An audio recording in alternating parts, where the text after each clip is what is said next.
بسم الله الرحمن الرحيم يا أيها المزمل قم الليل إلا قليلا نصفه أو انقص منه قليلا أو زد عليه ورتل القرآن ترتيلا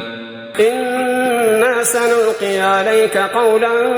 ثقيلا إن ناشئة الليل هي أشد وطئا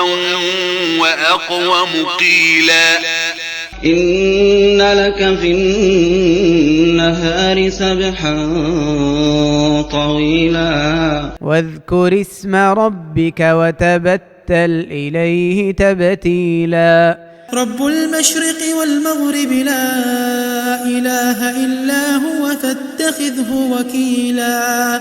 واصبر على ما يقولون واهجرهم هجرا جميلا وذرني والمكذبين أولي النعمة ومهلهم قليلا إن لدينا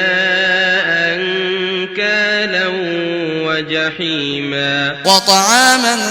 ذا غصة وعذابا أليما يوم ترجف الأرض والجبال وكانت الجبال كثيبا مهيلا إنا أرسلنا إليكم رسولا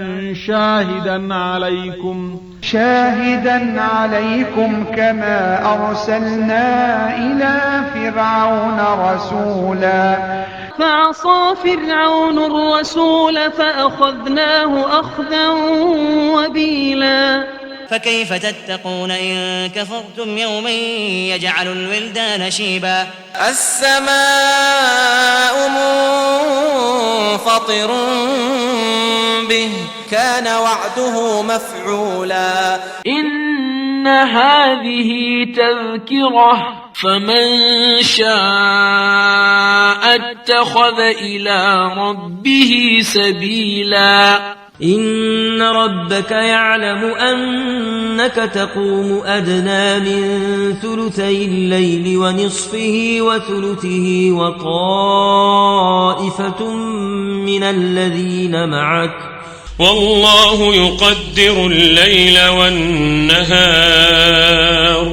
علم أن لن تحصوه فتاب عليكم فاقرؤوا ما تيسر من القرآن علم أن سيكون منكم مرضى وآخرون يضربون في الأرض يبتغون من فضل الله وآخرون يقاتلون في سبيل الله فاقرؤوا ما تيسر منه وأقيموا الصلاة وآتوا الزكاة وأقرضوا الله قرضا حسنا وما تقدموا لأنفسكم من خير تجدوه عند الله هو خيرا وأعظم أجرا